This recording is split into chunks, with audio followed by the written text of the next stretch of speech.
So, I look back on, in my new book, I talk about the history of the U.S. bioweapons program. And from the beginning, the CIA was running the bioweapons program. Why? Because we didn't have a bioweapons program after World War II. And the CIA's first operation was called Operation Paperclip.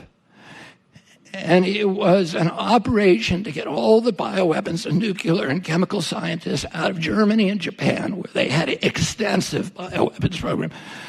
The Japanese had a horrendous program where they did live vivisections on 3,000 people. They killed them all during the operation, removing their infected organs while they were alive with no anesthesia. And these were horrible, horrible scientists. The CIA elevated them, brought them over to Fort Detrick, downloaded them, and made them the heads of hospital systems and pharmaceutical companies in Japan, and continued to work with them. And they brought all the German scientists over here.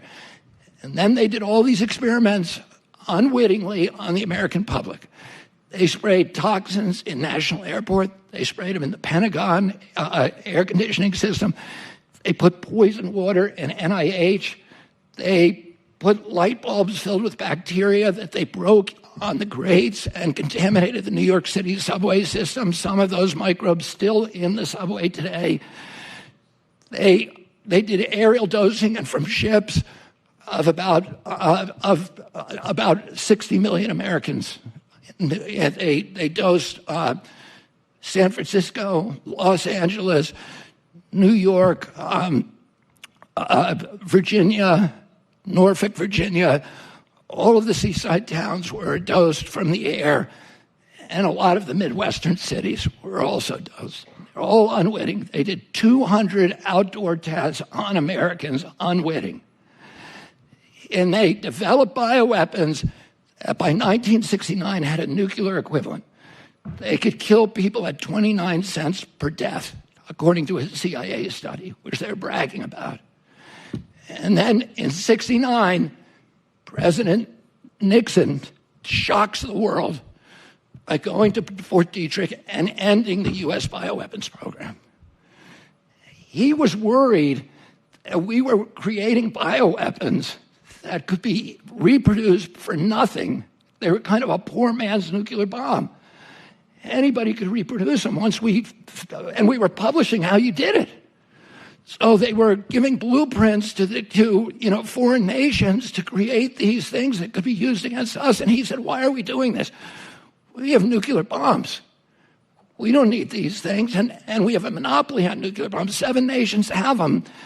We've agreed not to give them to anybody else. Why are we letting these guys get, weapons that are going to be turned against us? So he shut down the whole program. The Pentagon destroyed all of its bioweapons, but the CIA went into Fort Detrick right before the Pentagon went in there and took cultures of all the different weapons and hid them in a warehouse. A lot of it was hid in New York City and Washington, D.C., and they continued. We signed the Bioweapons Treaty, which Nixon, one of the great accomplishments of Nixon, he got all the nations in the world to sign it. We signed the Geneva Convention finally after delaying it for 50 years. The CIA was breaking the law the entire time. Then, in 2001, in June, the CIA sponsors the first of its pandemic simulations. It simulates a biological attack on Washington, D.C. by Saddam Hussein. This is in June 2001. That simulation got international press, and a lot of the CIA people, like Judith Miller from the New York Times, was promoting it, going around doing all the talk shows. It triggered 2 Senate hearings, one by Joe Biden's committee, and that hearing was in September 2001. What happened in September 2001? The 9/11. So that hearing was going on during 9/11. As soon as 9/11 happened, the neocons, which were working on all this stuff with the CIA, pulled out the Patriot Act, a 350-page statute from a shelf where it had been waiting for a while, and in 1 week said, we want to pass this in a week. There's only one member of Congress who read it, which was Dennis Kucinich, and he went crazy and said, you have no idea this is the end of American democracy if you do this. It allows the CIA to spy on Americans. One of the things the Patriot Act did is it did not get rid of the Geneva Convention or the Bioweapons Treaty, but it said no federal official can be prosecuted for violating those two statutes. So it reopened the bioweapons arms race globally. And a week after, when the Patriot Act was being debated, and it was being held up by 2 senators, there was an anthrax attack on the U.S. Capitol. It was blamed on Saddam Hussein, and the neocons all said, see, we were right in the pandemic simulation. Saddam Hussein attacked us. And we used that as a justification to go to war against Saddam Hussein. And within 2 days, we passed the Patriot Act. Who got the anthrax? 2 Senate offices. Tom Daschle and Patrick Leahy, the 2 senators who were blocking the Patriot Act. The FBI did a 1-year investigation. They said this anthrax was unique. It was Ames anthrax, and there's only one place in the world it could have come from, Fort Detrick, the CIA lab. So we went to war, we passed the Patriot Act, and immediately started giving $2 billion a year to bioweapons development. The Pentagon didn't want to do it because it was nervous about the legality, because it was a death penalty to violate the Geneva Convention. Oh, you would have been committing a war crime, even if somebody told you it was okay. It wasn't.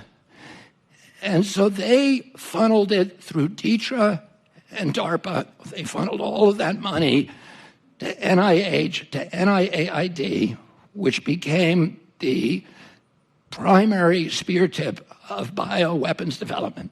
So Tony Fauci became the bioweapons czar in 2001. His budget went up by $2.2 billion. He was personally given a 68% raise from the military. That's why he was the highest paid individual in the federal government, because he was getting this 68% bonus every year from the military. But it meant that he could not stop.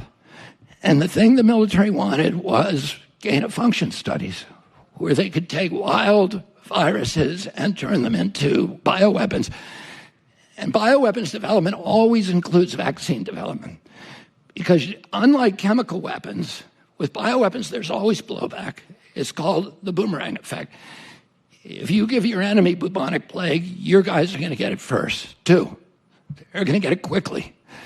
So the only way you can deploy a bioweapons is if you have already developed a vaccine. So the race is to develop a vaccine simultaneously with bioweapons, and then you can deploy the bioweapons, and your enemy will take a couple of years to develop the vaccine. And you can inoculate all of your team. So in 2014, 3 of Tony Fauci's bugs escaped from federal labs. And their escapes were public. And it caused a huge brouhaha. There were Senate hearings, and people were immensely upset. And 300 scientists wrote a petition to President Obama saying, you have to shut down Tony Fauci. He's going to cause a global pandemic. And Obama declared a moratorium and ordered Fauci to shut down the 18 studies he was then doing. As I show in my book, he didn't do it. He instead took that science and he moved it offshore to the Wuhan lab and to the Ukraine. And when he did that, he was not the only one who did it. Tony Fauci spent about $29 million on gain-of-function science in Wuhan. But the CIA spent over $100 million. And the military spent about that much too, about $64 million. And the CIA funneled the money, most of it through USAID. But the CIA, as we now know, was also running this organization called the EcoHealth Alliance, which Fauci was funneling his money through. It was like a laundromat where they funneled federal money so that their fingerprints would not be visible on those studies. And so that's important to understand now. Just to get to the final thing, in my book, and Tony Fauci, if any of you end up reading the book, that last chapter talks about all of these pandemic simulations. I've been studying the CIA for much of my adult life. Because of my family's relationship, I wrote a book, which to me is my best book, American Values. And it is the story of my family's 60-year fistfight with the CIA, which began with my grandfather, Joseph Kennedy, who served on the Hoover Commission in 1955 and recommended the disbanding of the CIA's plans division. Its division that was fixing elections and assassinating leaders and all of that. So the CIA never forgave my family for that. And then when my uncle came in, after the Bay of Pigs, he fired the top three officials, Bissell and Cadell and Allen Dulles, who then made himself the head of the Warren Commission 3 years later. And when my uncle died, he told a reporter, I'm glad the little shit is dead. He thought he was a god.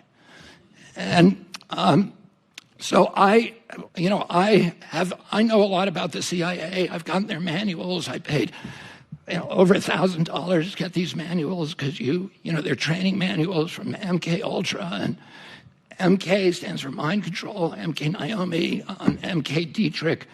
It all came out of Fort Detrick and NIH, and then 150 colleges around our country where they were funding these studies. And if you look at what they do in these simulations, they're using all of these techniques that they developed in colleges, in college laboratories, social scientists and other scientists, medical scientists for years who were studying how do you control individual behavior but also mass behavior? How do you induce mass psychosis? How do you create Manchurian candidates?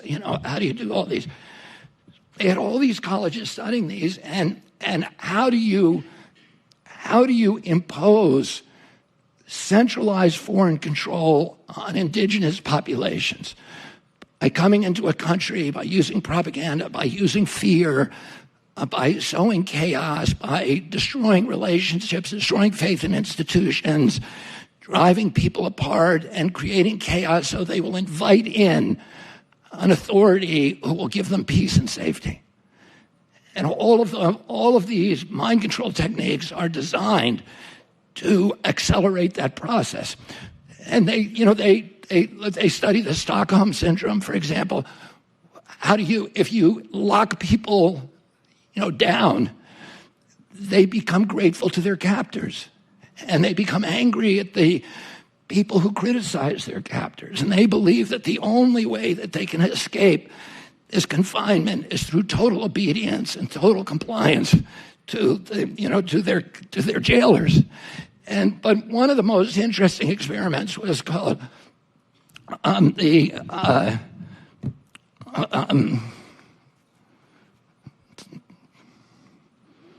anyway, I'll think of it.